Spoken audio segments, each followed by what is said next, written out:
कांग्रेस नेता राहुल गांधी आज तीनों कृषि कानूनों के खिलाफ आंदोलन कर रहे किसानों के साथ खुलकर समर्थन में सामने आए।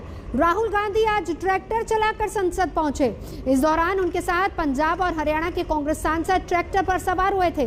वहीं ट्रैक्टर के आगे बड़े बैनर पर साफ लिखा था, सरकार तीनों कृषि कानूनों को वापस ले। हालांकि बाद में सुरजेवाला और कुछ कांग्रेसी नेताओं को पुलिस ने हिरासत में भी लिया है।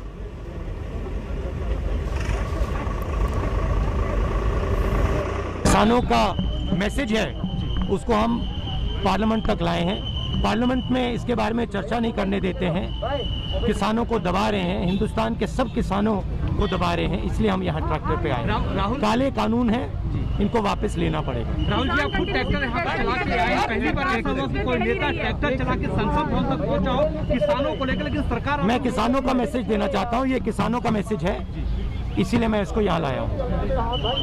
सरकार क्या कहेंगे? कोई कमी नहीं है, सरकार करी कोई कमी नहीं है, बिल के भीतर क्या कहेंगे? ये किसानों के फायदे के लिए है। हाँ। और आप लोगों के पास मुद्दा नहीं है, लेकिन हम ये 2-3 बड़े उद्योगपतियों के फायदे के लिए है। पूरा हिंदुस्तान जानता है कि किसके लिए ये किया जा रहा है। ये किसानों के फायदे के लिए नहीं है कानून, और इन कानून को वापस लेना पड़ेगा। धन्यवाद। सरकार के मुताबिक किसानों के खिलाफ कुछ नहीं हुआ, किसान बिल्कुल खुश हैं। वो जो बाहर बैठे हुए हैं वो आतंकवादी हैं। सरकार के मुताबिक तो ये हो रहा है, मगर रियलिटी है कि जो किसानों का है उनसे छीना जा रहा है और 2-3 उद्योगपतियों के हाथ दिया जा रहा है। Thank you. और ट्रैक्टर से उतरकर राहुल गांधी संसद चले गए, लेकिन उसी ट्रैक्टर को ड्राइव करते हुए पुलिस ने रणदीप सुरजेवाला समेत कुछ कांग्रेसी नेताओं को हिरासत में ले लिया। वापस लो, वापस लो, वापस लो। किसान एकता जिंदाबाद, किसान एकता जिंदाबाद, मजदूर एकता जिंदाबाद, मजदूर एकता जिंदाबाद, कांग्रेस पार्टी जिंदाबाद, कांग्रेस पार्टी जिंदाबाद। कानून वापस लो, किसान विरोधी नरेंद्र मोदी, किसान विरोधी नरेंद्र मोदी, मजदूर विरोधी नरेंद्र मोदी, मजदूर विरोधी नरेंद्र मोदी। काला कानून वापस। ये धरती पुत्र हैं और ये अगली नस्ल और अगली फसल की लड़ाई लड़ रहे हैं। हमारा सरकार से कोई गिला शिकवा नहीं, हमारा पुलिस से भी कोई गिला शिकवा नहीं। हम केवल ये कहते हैं कि हमें पकड़िए, जेल भेजिए, फांसी टांगिए, पर काले कानून खत्म करिए। राहुल गांधी जी ने आज किसान के ट्रैक्टर को संसद तक चलाकर पूरे देश को जगाने का, संसद को जगाने का, अंधी बहरी गूंगी सरकार को जगाने का काम किया है, ताकि वो देखें, सोचें, मजबूर हो जाएं कि वो किसान भाई, वो मजदूर भाई, गरीब साथी जो सड़कों पर बैठे हैं 8 महीने से, उनके हृदय की पुकार सुनी जा सके। राहुल गांधी जी का मन आजकल एक्टिंग में ज़्यादा लग रहा है। क्यों? उनको लगता है कि एक दिन शिव मंदिर जाएंगे तो शिव भक्त हो जाएंगे, एक दिन जनेऊ पहन लेंगे तो ब्राह्मण हितैषी हो जाएंगे, एक दिन ट्रैक्टर पर बैठ जाएंगे तो किसान हितैषी हो जाएंगे। अरे ऐसे नहीं होता है भाई। असल में राहुल गांधी को सत्य के धरातल से परिचय नहीं है। इस समय देश का किसान अपने दिलों में नरेंद्र मोदी जी को बसाए हुए हैं। बात इस बात की है, 7 महीने से लगातार किसान वहाँ बैठ के, पहले ठंड था, अभी गर्मी में लगातार इस काला कानून के खिलाफ आवाज़ उठाने का काम कर रहा है। बट सरकार कहीं ना कहीं, इस गूंगी बेरी सरकार ने सुनने के लिए तैयार नहीं है। राहुल गांधी जी ने आज संसद को जगाने का, देश के किसान के समर्थन में सबको जगाने का काम आज राहुल गांधी जी ने। मेरे सवाल का जवाब आपने दिया नहीं। तैयारी कितनी बड़ी, कितनी पहले से, अचानक ये सब कुछ कैसे तैयार हुआ कि राहुल गांधी ट्रैक्टर? इसमें तैयार करने का क्या बात है? इसे ऐसे कोई तैयार की बात ही नहीं है। तो प्रजाप्रभुत्व है, विरोध करना है तो अलग अलग तरीके के विरोध कर सकते हैं, इसको कोई तैयार नहीं है। 1230 रुपया के MSP में हम लोग का धान बिका था 1100 रुपया क्विंटल। आज हमारा धान 1888 रुपये के MSP में 1888 रुपया क्विंटल बिक रहा है। पूरे गांव खुश है, जवार खुश है। तो राहुल गांधी की समस्या ये है कि उनको लगता है कि हमारी बपौती थी वो सीटवा जहां वो नरेंद्र मोदी जी बैठ गए हैं आके, तो वो बर्दाश्त के बाहर है। ओकरे खातिर हम क्या कर सकते हैं? लेकिन आप कह रहे हैं कि वो एक्टिंग करते हैं, आप तो अभिनेता भी हैं, गायक भी हैं, आप ही क्यों नहीं सिखा देते उन्हें एक्टिंग? नहीं, हमसे नहीं सीखेंगे ना। आप प्रपोजल भेज दीजिए। हम सिखाएंगे तो उनको सही वाली एक्टिंग सिखाएंगे। जीवन एक मंच है, अपने कर्तव्य के साथ ईमानदारी से आगे बढ़ो। और इस बीच मुख्तार अब्बास नकवी ने भी राहुल गांधी पर निशाना साधा है। किसानों के मुद्दे को हाईजैक कर रहे हैं राहुल गांधी, ऐसा उन्होंने कहा। मकसद सियासी नहीं बल्कि मकसद साजिश भरा है। राहुल गांधी ट्रैक्टर से संसद की ओर निकले और मुख्तार अब्बास नकवी साहब केंद्रीय मंत्री हमारे साथ हैं, उनसे पूछते हैं। तो राहुल ने कहा कि कुछ लोगों को फायदा पहुंचाने के लिए पूरा कानून लाया गया है और वो ट्रैक्टर संसद में चलाएंगे। ट्रैक्टर पे बैठ करके फोटो अपॉर्चुनिटी करना एक बात है, किसानों के हितों और किसानों की समस्याओं के प्रति गंभीर होना दूसरी बात है। जहाँ तक सवाल है, अगर उन्हें लगता है कि ट्रैक्टर पे बैठ करके और किसानों के आंदोलन, कुछ किसानों के आंदोलन को वो हाईजैक करके अपना राजनीतिक कोई फ़ायदा उठाने की कोशिश कर पाएंगे तो वो असफल होंगे। याद होगा लोगों ने भट्टा परसौल में भी इसी तरह का किसानों के झोपड़ियों में, घरों में बैठ करके फ़ोटो अपॉर्चुनिटी का काम इन लोगों ने किया था। इसलिए जो है, मुझे नहीं लगता कि किसानों के कंधों पे बंदूक और क्रिमिनल कॉन्स्पिरेसी का संदूक लेकर के कुछ लोग देश को में आशंकाएं और अफवाहें फैला करके किसी तरह का राजनीतिक लाभ ले सकते। क्या आपको लगता है मकसद सियासी है? और इस बीच 8 महीने हो गए किसानों को बॉर्डर पर डटे हुए और किसानों के समर्थन में अभिनेत्री गुल पनाग भी उतरी है। गुल पनाग आज जंतर मंतर पर पहुंची, जहां पर किसान अपनी संसद लगा रहे हैं। गुल पनाग ने मंच पर पहुंचकर कहा कि जो कानून सही तरीके से पास नहीं हुए हैं उसमें हम संशोधन नहीं चाहते, वो कानून रद्द होने चाहिए।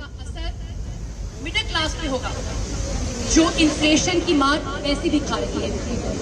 एक बात मैं और कहना चाहूंगी, मैं खत्म, समय बहुत कम है और बहुत लोग बात करना चाहते हैं। दिल्ली रवानगी से पहले ममता बनर्जी का बड़ा फैसला। जी हां, जासूसी कांड में ममता सरकार ने जांच का फैसला किया है।